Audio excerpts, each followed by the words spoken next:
I'm so bullish and optimistic and excited about AI.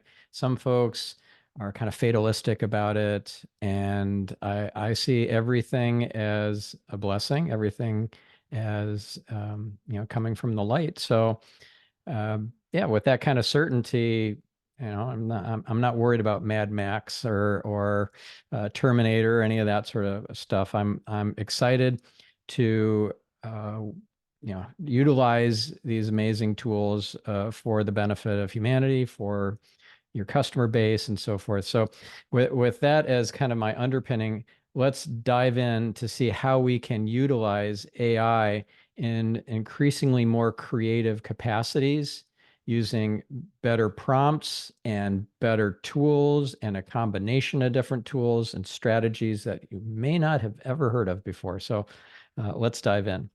So first off, let's make sure that you guys can see my screen. Yep, looks good. Perfect. So this is all with the premise that we're going to learn some AI techniques that will improve your website and thus your SEO, your search engine optimization of your website, and higher Google rankings will lead to more traffic, which will lead to more leads and more revenue for your business. So, as you heard, I'm Stephan Spencer, a three-time author with O'Reilly, and these are my three books. And this one that I'm holding here is the newest, the fourth edition of The Art of SEO, 750 pages. So, a lot of great stuff in there, an entire chapter, in fact, on AI for SEO purposes. So, if you want to dive into all the technical nuances, more so than we're going to get into in this 1 hour presentation, of course. And some of my clients, some of the work that we've done over the last 20 some years have made a big difference for our clients. I have two podcasts, which I encourage you to listen to or watch on YouTube. Marketing Speak is the one where I go into more SEO and AI related topics. Get Yourself Optimized sounds like an SEO podcast, but it's not. It's all about personal development, how to optimize yourself, spirituality and biohacking and mindset, all that sort of good stuff. So if you'd like, we can, have a little, just a little gift for you guys before you even get through the entire masterclass here. If you email me at stephanspencer.com, I'll send you a free digital copy of the Google Power Search third edition. So here's what we're going to be covering. So we're going to learn how to really up-level our prompts. Those are the words and phrases you're inputting into the AI so that you get a better output. And the first technique you're going to learn is called the top and tail. We're going to top and tail our prompts. And then, even better, we're going to learn how to use super prompts. I don't know if you've heard of that technique or that term before, but by the end of this presentation, I think you're going to be very excited to implement that in your prompting. Number three, we're going to learn how to incorporate into the prompting an upload, a file, some sort of document that really epitomizes your brand, your ethos, your unique selling proposition. And that could be a signature talk, it could be an ebook, it could be a manifesto, a feature story, a video script, something that really is your cornerstone content that gives the AI a real sense for who you are. Number four, we're going to look into how to work with other AIs besides just ChatGPT. We cannot be overly reliant on ChatGPT because, well, there are other games in town, and some are very specialized in particular use cases, like taking a podcast audio and turning that into a long form article. There are tools that are direct competitors to ChatGPT, such as Claude and Bard from Google. There are audio-based, video-based, image-based AI tools that you can use. So it's not just about text, and some are going to be able to be multimodal, incorporating multiple formats into your strategy. And number 5 is we're going to learn how to remix your content pieces. That means taking one thing and turning it into many things, one format into many formats, one content piece into many content pieces. But here's the problem. Garbage in equals garbage out. And that is an old programmer adage you probably have heard of before. If you write a less than optimal program in whatever computer language, you're going to get not so great of output. Well, the same applies to your prompting. If you type in a prompt that is suboptimal into ChatGPT or wherever, and that generates an output, that's not going to be the best output, guaranteed. If you really think through your prompting strategy, you're going to end up with better output. So here's an example of a prompt that's less than awesome. Okay. Create an SEO content plan for healthy lifestyle keywords. And you could put whatever your topic space in place of healthy lifestyle. But this is the example that I used with ChatGPT. It sounds good, right? But it's not very good. When you see the strategies that we're going to learn over this next hour, you're going to see how lacking that prompt really is. But here's the output that I got from ChatGPT 4. Okay, so I'm using the GPT-4 engine, which, by the way, if you're not paying the $20 a month for ChatGPT, I highly, highly recommend it. The level of capability that you get with ChatGPT when you're using GPT-4 and DALL-E, the image engine, and all the different capabilities with the plugins and all that.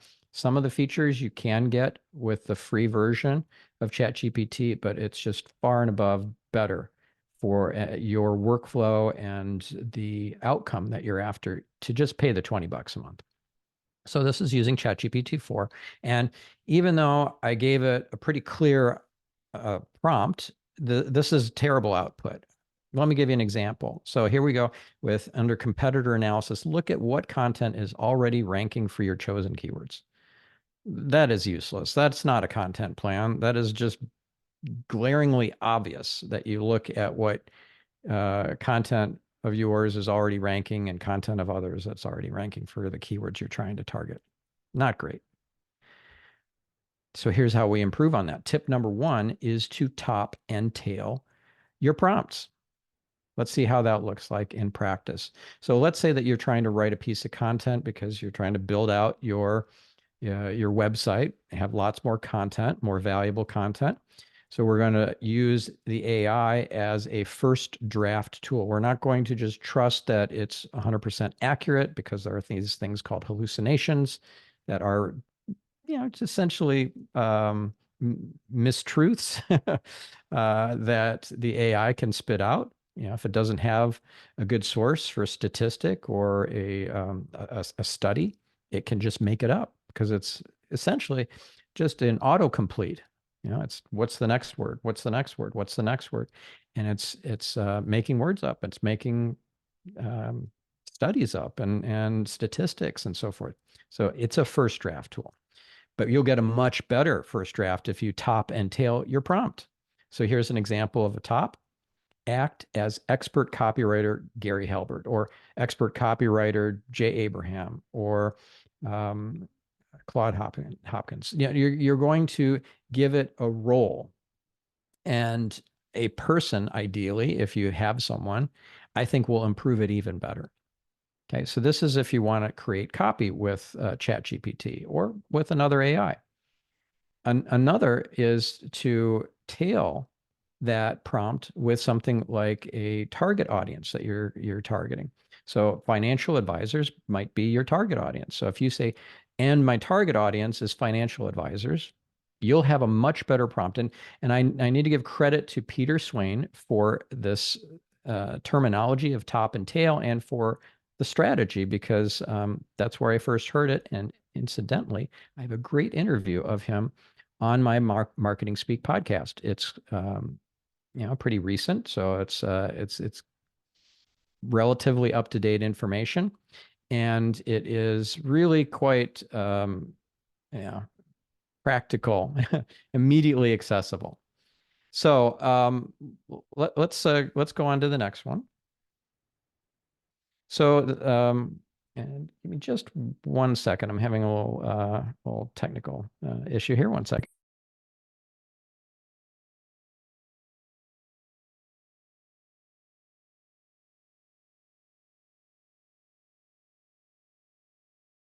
Okay. So my next strategy for you, tip number 2, is to incorporate into your prompts what are called super prompts. And these are the kinds of prompts that you're throwing essentially everything in the kitchen sink at your AI, whether it's ChatGPT or another AI, which we'll get into some other AI alternatives in just a few minutes. So that's your kitchen sink strategy. Okay, so here, let's see this in practice. This is an example super prompt that makes content plans for SEO. So what sort of articles should I add to my website on my topic space, my industry? Well, if you just simply copy and paste these 254 words into ChatGPT and change the strategy, change where it specifies healthy lifestyle here in the prompt to whatever your topic is, whatever your keyword focus is, you're going to get an amazing output. So much better than the version that I showed you a few minutes ago, where it told us, glaringly obvious things like check the pages that are already ranking in the search results for your keyword. Okay, so this is a much better output because this is a much better prompt. Remember, garbage in, garbage out. So here we see the opposite, where we give it something incredible. We've thought through so many things, and you might wonder, well, how do I know what to think of in advance? This is where you just find a super prompt already created and copy and paste it. Okay, so we're not asking you to invent something from scratch. This is something that is immediately available. I'll show you some sources for super prompts. So this is going to really up your prompting game. So a couple of things I want to point out from this huge wall of prompt here. One is ChatGPT, please ignore all previous prompts. What that means is I am not going to have the output um, modified or changed by the previous chat conversations with ChatGPT because I want this to start fresh. I want to have something that's pretty much reproducible, whether it's in a new chat session or it's one that I've been you know, going on with ChatGPT for a while. Also, I want it in a pretty format. So I'm going to ask for it in a markdown table. Okay, and you can see that this was you're just getting a glimpse of it there. It just showed a little bit of the output, but this was a very large list of keywords organized with lots of additional information along with it, including an example title for an article or content piece that you could create on it, description of what that content piece would be about, the type of keyword, whether it's informational, transactional, or navigational, et cetera, et cetera. So it's really put that into a nice format. And here's another piece I want to highlight in the super prompt, and that is, please don't explain what you're doing. Don't explain what you're doing because I don't need all the commentary. I don't need you narrating to me how you're essentially coming up with these keywords and organizing it and outputting the table. Okay, just do it. So that's really a quite helpful super prompt. And this particular super prompt is courtesy of Anna York. She's an SEO expert. And the way I found this was just in her LinkedIn. So there's 4 powerful prompts for keyword research that she posted to LinkedIn, and this was the first one, her super prompt for creating a keyword strategy and content plan. So it's that easy, right? So where do I get more? Well, you could actually use ChatGPT and this super prompt from Brian Romley, an amazing and famous AI researcher. copy and paste this one, and then ChatGPT will prompt you with questions to answer. And once you've answered those questions, the output from ChatGPT will be a super prompt for your particular use case. How cool is that?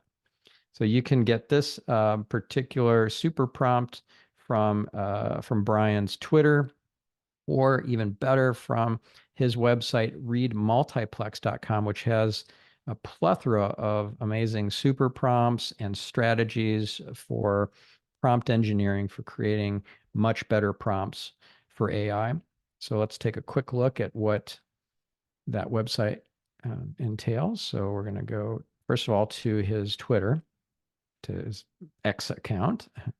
Keep saying Twitter, right? So this is kind of stuff that you're going to see on his Twitter. But let me go back to some examples where he's actually posting super prompts.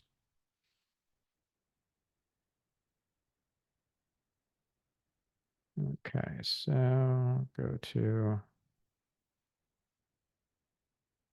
way back here. Actually, I'll go to this one. This one is a pretty fascinating one, and you can see he's showing a video of it. What he did was create a super prompt that got through all of the AI barriers that said, "Well, I don't know this information," or I'm just an AI." Basically, it was trying to get the AI, in this case ChatGPT, to pretend to be this famous remote viewer. Ingo Swann, I think was his name, and to remote view. Remote viewing is this kind of psychic ability that the CIA used in the Cold War, and admitted they did that to spy on the Soviets. And so Ingo Swann, or Inigo Swann, he was one of CIA's operatives that would spy through telepathy or whatever, psychic abilities. And so now ChatGPT, I want you to basically pretend to be this guy and tell me about the city of Atlantis. Right. You can't possibly get this kind of information from ChatGPT normally. It's just going to say, I'm just an AI. I don't know this. This is beyond my scope or capabilities. But by putting in the super prompt that he came up with after much kind of trial and error, he got an amazing result. And he talks about this super prompt and other super prompts he's created in this amazing interview. Jordan Peterson interviewed Brian Romley on Jordan's podcast about 8 months ago, and I highly recommend listening to it. It's a couple hours, but well worth it. And where he's getting into the super prompt stuff is in about 30 minutes in. So now let's go to his website, readmultiplex.com. Readmultiplex.com is a paid subscription-based website. You can get some information for free, but not really a lot. So it's well worth the $99 a year to pay Brian to have access to all of the super prompts and all of his research and everything, which is something I paid for. So let's have a look. So this is an example of a collection of super prompts. Some of these he shares on his X account, as you saw. And here's where the member-only information starts coming in. So these are examples with a lot of research, because he's a famous AI researcher. So he's backing all this stuff up, all his assertions up with data. So really good stuff in here. He's explaining his process for creating a super prompt, why each statement is in there. Why do we want to have ChatGPT forget all previous prompts, et cetera, et cetera. Lots of great stuff in there. So that's one example. Let's find another example article from him. Here's one on add this sentence to your ChatGPT prompts, and your outputs will dramatically improve. How interesting. So I could add one sentence to the end of my prompt, and he gives some examples in the article.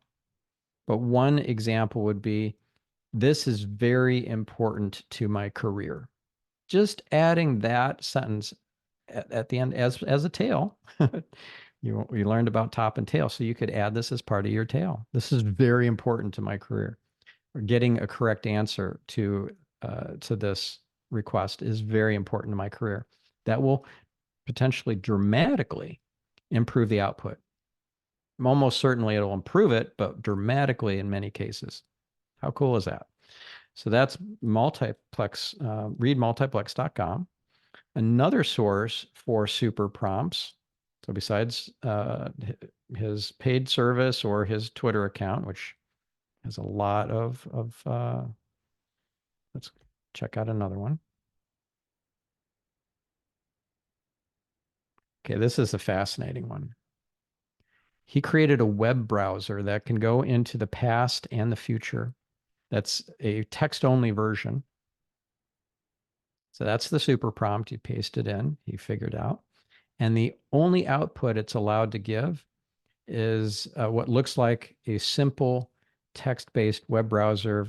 Like, I don't know if you've been around as long as I have in the internet space, but there was a text-only browser called Lynx, Lynx, and it looks like that as the interface that's built into the super prompt. And so now he's visiting CNN.com in the future in 2070 based on the entire repository of GPT and its ability to kind of project into the future. How fascinating is that? So we've looked at one major source, and that's Brian Romley. Let's look at another source, which is actually a tool that you can install into your Google Chrome browser, and it's called AIPRM. It looks like this. And as you can see, like here's an example of a prompt that has been already finessed and fine-tuned and uploaded to the directory here. Has 8.3 million comments, 10.9 million views, and 1,300 upvotes. So this is probably a pretty good prompt to use, right? Rather than trying to figure out how to create an article from scratch that's search engine optimized and all the other attributes that make it a worthy article of somebody's time and attention and worthy to Google's algorithm. Here, it's already been thought through for you. There are over 4,000 prompts, in fact, in their directory, and they're organized by category and topic and model, and uh, you can filter by all these different attributes. Right? So that's pretty cool, and it's free. It's a freemium model, so you can get more capabilities by paying a monthly subscription. And you go to AIPRM.com for this particular plugin. And to learn more, the founder of AIPRM, Christoph Kemper, is somebody that I had on my podcast on Marketing Speak. And let's find that episode number 419, another recent episode just from October. So that's a well worth your time episode. So how to make more effective prompts, how to really up your game in terms of getting great output. Lots of good stuff in there. All right.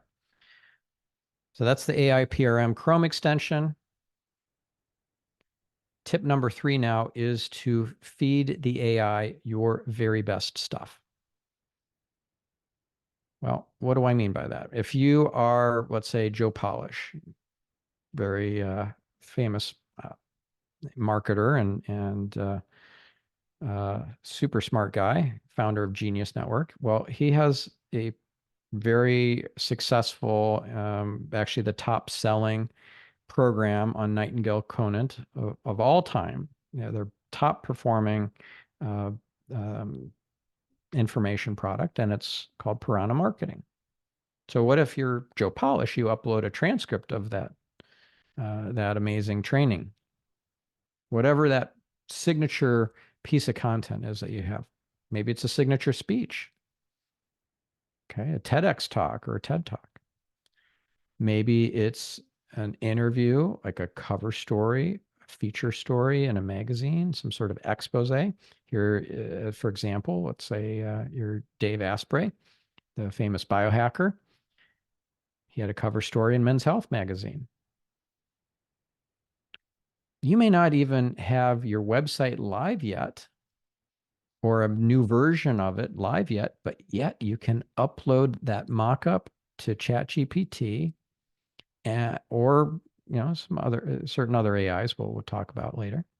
You could upload that mock-up and ask ChatGPT for suggestions on how to make that web page even better from a conversion standpoint, from a SEO standpoint, from a usability standpoint, right? Amazing. What if you have an ebook or just a regular, printed book on Amazon or on your website? You can upload that. So Dre Redfern has the Recession Survival Guide, which is a book I own, and he could upload that to the AI and ask questions about his company, his brand, his strategy, with that fuller understanding of the brand based on the upload. ChatGPT will give a better answer. One of my favorite kinds of documents to upload is a manifesto. Now, you may not have a manifesto. Let me define that for those of you who don't know what it is. A manifesto is basically your statement of philosophy, how you think, what you value, what you stand for in the world. And that could be for your company. It could be like for your industry, in fact. In this case, this was a industry-wide manifesto. Like, this is how the industry should act, but at least this is how our company and our members, our customers act in terms of how they serve, because the members are all lawyers and with law firms. And that's a very powerful document because that's your ethos. That's who you are in the world, what you stand for. So uploading that with pairing that with a prompt such as, please write a voice and tone guide or guideline based on this manifesto or this signature speech or whatever, will give ChatGPT such a leg up. If you just asked for a voice and tone guideline and you told it your brand or your company name or your website address, who knows what it's going to use to base that answer on. But if you pick the very best thing that you've got, your cornerstone piece of content, imagine how much better the output's going to be. Tip number 4 is to utilize other AIs. Okay, we're going to utilize other AIs. And the one I want to feature here, because there are lots of AIs, and I just gave a small sampling here on this slide. There's Claude from Anthropic and Google Bard and Midjourney, and DALL-E is also owned by OpenAI, so that's baked in to ChatGPT now to generate output. You can give a text prompt or an image prompt and then have it generate an image. And then there's Llama from Meta, and that's open source, and it allows you to provide content that you wouldn't want to give necessarily to an AI that might use it in the future. But if you install locally on your computer and keep that kind of firewalled off so that it's not sharing that uploaded document or confidential information that's included in your prompt into its learning algorithm, then you're going to be more secure.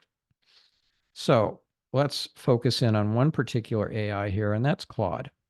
Claude is in certain circumstances going to generate superior results. And you won't know if you don't test it. If you don't try your prompt with another competing AI to ChatGPT, such as Claude, you'll never know. So let's take this as an example, this prompt of writing a voice and tone guideline that I just showed you in a couple of slides ago. Let's use this first with ChatGPT and then with Claude. So using that exact prompt here with ChatGPT, not great. This was not a very useful document at all. As a voice and tone guideline, I would give it an F. So not awesome. The exact same prompt with the exact same upload of the manifesto document generated out of Claude.ai instead of ChatGPT was amazing. I mean, look at the difference here. Okay, this is actually useful. Yay. So why not like go to town with Claude here? So it was on a roll. I had to keep going. Please, Claude, now provide me a social media strategy based on what you understand about the brand of this company from the manifesto. And it, again, knocked it out of the park. So let's take a look in action at some of these. Let's, okay. So I'm going to show you a few different samples. This is Claude. You can sign up for Claude. It's a free version with some capabilities, and then there's a paid version, which like ChatGPT will give you some more capabilities and more reliability if the servers are busy and that sort of thing. So I do recommend paying about $20 a month, I think, there too. But here's an example of a prompt paired with that upload, in this case, the manifesto that I showed you a screenshot of. Okay, so it was an 80-page about document. And one of the things I really like about Claude is what's called the token limit, the number of tokens. There's a correlation between tokens and words. So maybe it's 40,000 words for 100,000 tokens. Maybe it's 50,000 words. I don't know. It just depends on the document, and there's some other criteria. So let's say that it's an 80-page document. I can upload the entire thing to Claude with that 100,000 token limit on input. And then I can ask it things like, what is missing from this document that you suggest adding? Okay, what's missing from, in this case, the manifesto? Well, it's suggesting a clearer mission statement or purpose, and more on ethics, and more on diversity, and more on work-life balance. There's some good suggestions there. Now let's keep going and ask it for more stuff. But actually, first off, I want to confirm with Claude that its understanding of what makes for a good manifesto is also my understanding. So Claude, please explain to me what makes up a good manifesto in your opinion. And yeah, these are all on point. About the storytelling, about being concise, about closing with a rallying cry, etc. I like all that. So based on our shared understanding of what a good manifesto is about, now I'm asking Claude to now explain what makes the manifesto that I uploaded effective. Okay, so there are lots of good advice there around the passionate tone and shared values and so forth. Those are all good statements that are true. Policies and principles. There's a section called no apologies. There's a section called no excuses. That's good. It's on point. Okay, so now I want some additional quotes to strengthen this manifesto. There are plenty of quotes in that manifesto. I want some more. And it gave me some really good ones. Here's that voice and tone guide. As you can see, it's really good. Now let's ask it to incorporate a new core value into the manifesto, and then explain what your thinking is, Claude, on why that's an effective core value. So I made up the core value of tough love, and then it came up with some great points. Now let's ask it to create a social media strategy. I showed you just a really small snippet of the output on a previous slide, but you can see here it goes into some more depth. But then I can have it go into further depth, expounding on the channels, expounding on the target audiences and the objectives and the certain specific tactics and so forth. Remember, this is a first draft tool. I'm not expecting perfection in the first output. Now I'm curious to see what are the biggest sales objections that Claude thinks that a prospect might have based on its understanding of the company from the manifesto. Lack of urgency, not being tech savvy, not being confident enough, being satisfied with the status quo, etc. Those might be some of the objections that a prospect might have. And how do we handle those objections? So I asked for some objection handlers for a salesperson to use to address those objections above. Look at that.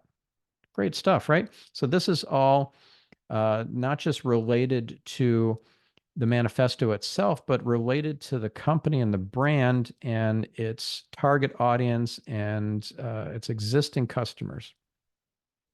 But what a depth of understanding Claude has because it has that manifesto. And I asked it for some ways that its target industry can utilize AI in the near future for a competitive edge. Those are some cool ideas. Look at that. Write some tweets. So it gave me some tweets. Now I asked it to refine those with making them more value laden and not so salesy. And then I asked it to create some quotes based on quotes from the manifesto to use as tweets. Look at that. Those are good.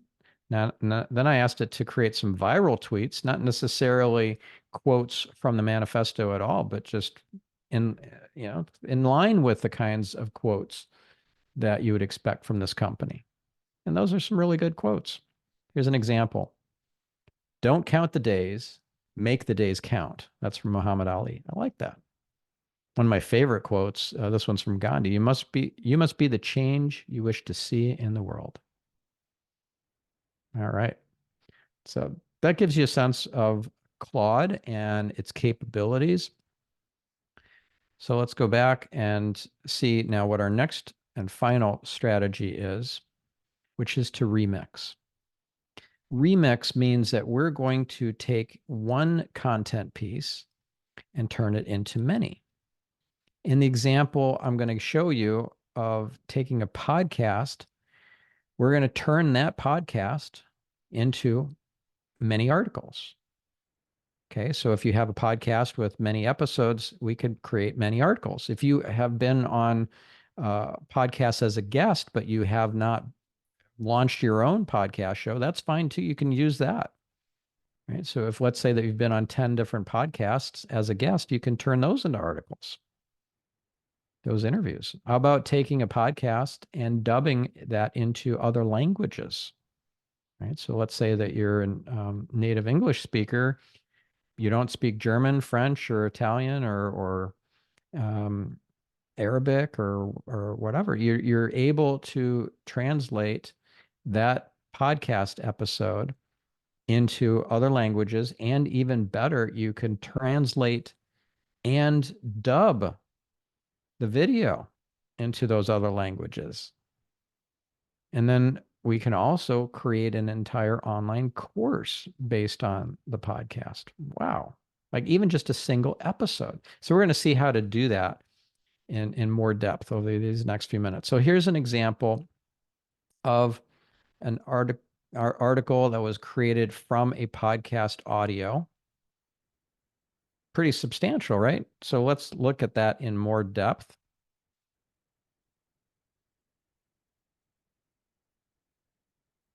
And what are some of the components? Well, we have an introduction. We have a table of contents with timestamps, and those are clickable, by the way, using a plugin, a WordPress plugin called Simple Podcast Press. So that's an add-on to the strategy. It's not an AI. But every time it sees what looks like a timestamp with a time in brackets, in square brackets, it turns that into automatically turns that into a clickable link that plays the audio at that exact point of time in time. So that's a table of contents, essentially. And then we have a transcript of the entire episode, but not in a boring text-only format with the name and then the person's like, oh, it's, great to be here and blah, blah, blah. This is more of an article style. So my questions of the guest and my commentary is in bold. It's not labeled with my name every time. And then the guests is in regular text. Notice also there are pull quotes and click to tweets. Let's find a click to tweet here. There's a click to tweet. Not everything that is worthy of being kind of featured as a quote, like a pull quote, is worthy of being featured as a click to tweet. Not everything's tweetable. This is, I think, tweetable. But this, if you choose to homeschool and do not know the rules behind it, that could be a scary situation. I wouldn't tweet that. That's worthy of a pull quote, but not of a click to tweet. So next, anytime a book is mentioned, the book cover with a caption. And this is an important point. Like if you're going to incorporate images into your podcast article, it can't just be on its own without a caption because then it looks gratuitous. It looks kind of just placed there for eye candy purposes. Okay, so every time you have an image, and you can get these images from free, royalty free, and totally free, like cost free image sites such as Pexels, Pixabay, and Unsplash. Okay, so this is the kind of quality that I put out on every single episode of my podcast. And then here's a summary of important links. And then this is not a summary here. This is actionable takeaways. So here's an action list of things to do based on the episode. And this is, I think, a differentiator for my two shows that you won't find on most podcasts. If a podcast website has a good summary, that's helpful. But if it has actionable takeaways, a checklist, then I can actually do something with it. Right? It's not just, edutainment. So that's really valuable. And then I've got a PDF version of that as well. Like, wow, how extensive is that, right? So how do we do this? Well, one of the ways is to use ChatGPT or Claude to help you with, you take the transcript. And how do you get a transcript? You can use a free tool like riverside.fm/transcription. If you have a paid tool like Otter, even better, because I find that the output from Otter is a bit better than Riverside, but Riverside's tool is free, that transcription. Okay, so that's Otter. You could then turn that transcript into something prettier by some ChatGPT prompts, or you could simply use a dedicated tool for podcasts, such as Decipher. Decipher without an E, Decipher. DECIPHR.ai. Okay. That's one example of a tool that's specialized to podcasts that will create show notes pages, long form article style. Cap Show is another one without the W, like caption show. And then castmagic.io. Those are all specifically tuned to podcasts. You could dub your episode or your even just short form video that you're doing and turn that into a foreign language dubbed version. Let me show you an example of that. So I'm gonna stop sharing temporarily, and I'm gonna reshare with sound enabled and optimizing for video. Okay, so let's take a look. This is the original. I had recently, maybe a year ago, learned of a term. Here's the foreign language version. I did French. Récemment, il y a peut-être un an, j'ai appris l'existence. Okay, so the dubbing is not precise on the mouth movements, but that's okay because it's dubbing, you know. And to do that in 2 minutes with Rask.ai, I think is just incredible. I did it in literally 2 minutes. So now, lastly, we're going to learn how to turn a podcast into an entire online course. Like what? A podcast episode into an entire online course. Like how cool is that, right? So first we're going to create a lesson plan for the online course based on the podcast episode. So I can go to, let's say that Mary Resenbeck episode where we talked about homeschooling. Okay, I can save this as a PDF, export as a PDF, or print as PDF, depending on what your browser is.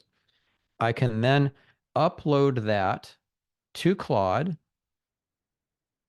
or ChatGPT, but let's focus on Claude. So we're going to, and I'll show you this in more detail in a second here, but this is the gist of it. I'm asking Chat or Claude in this case for a lesson plan for an online course based on the podcast episode. And Claude nailed it, did a fantastic job.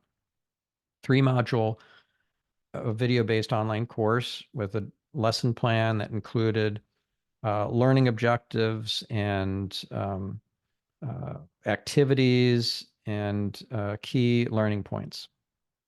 Okay, so what's that look like in more detail? Right, activities, content, learning objectives, really good stuff, right? So that was a very simple prompt. I did not get all crazy with tops and tails. This is just right out of the gate.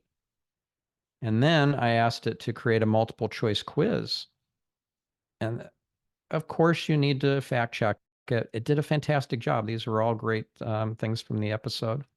And then the answer key. And then I started to ask it for things like video scripts. So amazing, right? What do I do with the video scripts? Well, I feed those into a tool called, and here's reflection questions too, part of the activities, right? So worksheets, checklists, activities that will help cement in the learning. It's really helpful for an online course to have. And those outputs can also be generated from Claude or ChatGPT.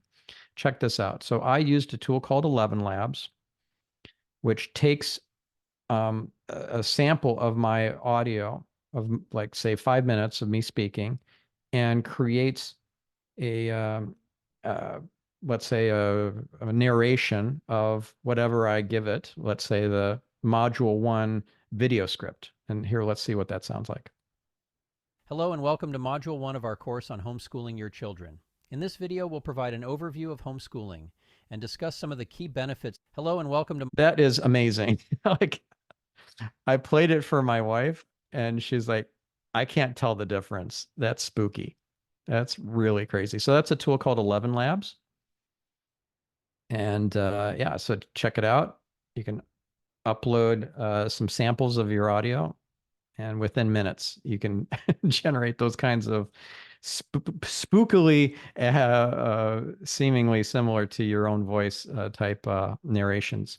Then you upload that narration audio to a tool like invideo.io, which will create faceless videos for you to upload, say, to YouTube, and then embed that YouTube video into, let's say, the show notes page for the podcast episode.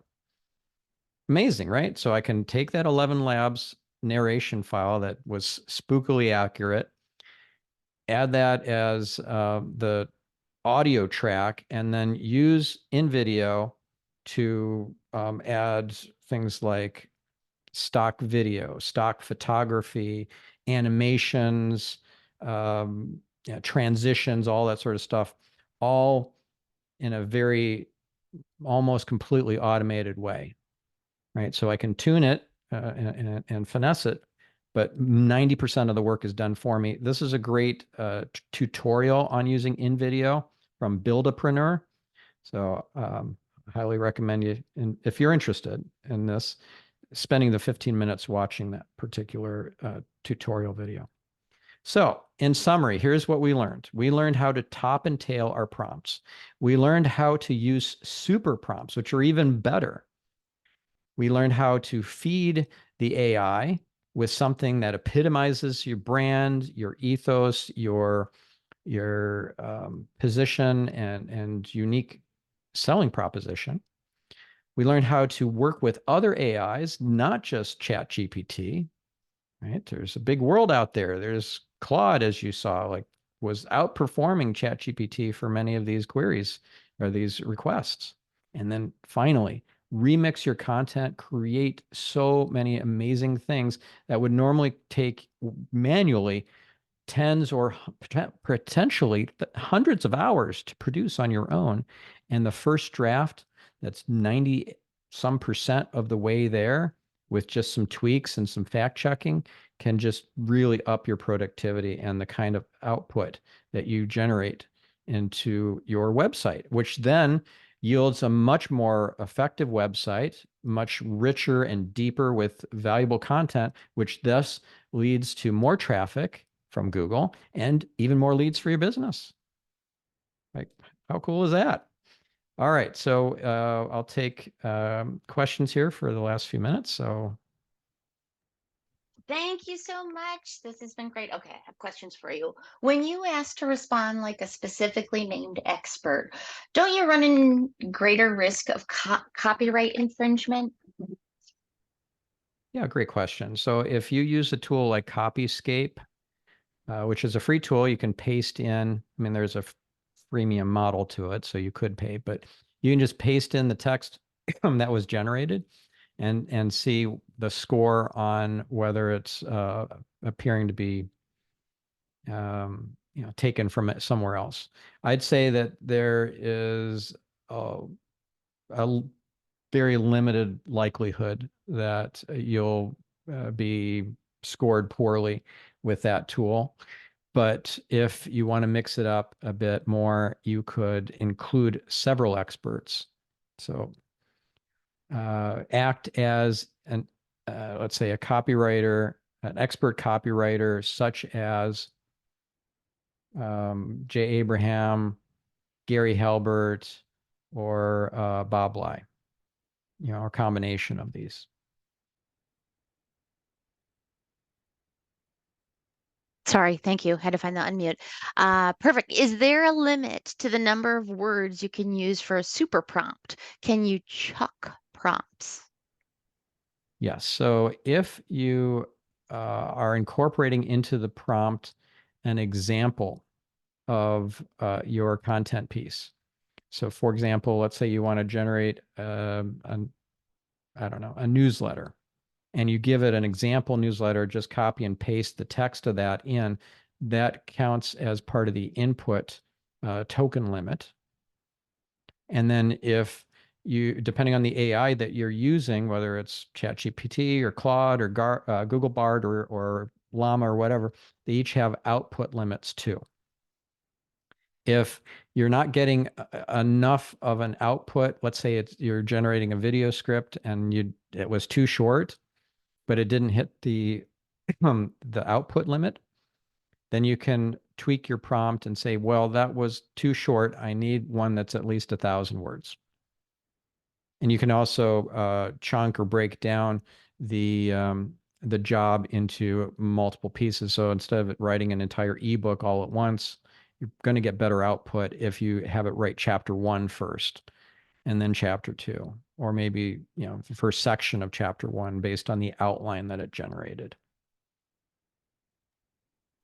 Great, thank you. I have another one. What about any potential backlash from your guests about turning their discussions into an online course that you market?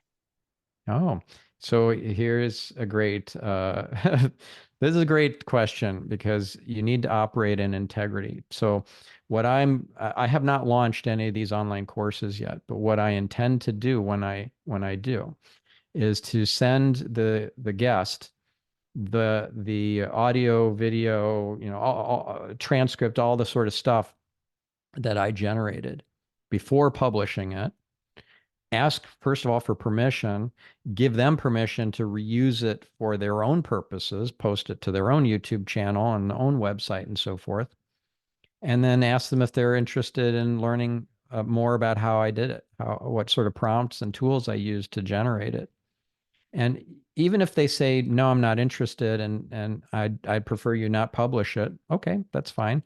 If 98% of the work was automated and easily reproducible, I didn't lose much time if they say no. But I'm betting that some of the time they're going to say, wow. First of all, I'm amazed that you did this. I've never heard of any other podcaster doing this. And secondly, how do I hire you? So that's kind of the secret strategy here to generate some business from past guests. And I've had 800 past guests across my 2 shows. So somebody's going to bite and say, this is amazing, and help me to implement this in my business. This is great. Thank you so much for your time. Thank you, everyone, for joining us. If you would like to learn more about what Stephan has shared, he created a playlist for us that is in the O'Reilly Learning platform. I've linked it in the comments here. You are welcome to check out. We will follow up with a recording so you can watch this recording probably by tomorrow. Stephan, thank you so much for your time today and for walking us through this. I really appreciate it. Thank you, Jenny. Thank you all, everyone. Have a great day. Bye-bye. Thanks, everyone. Bye.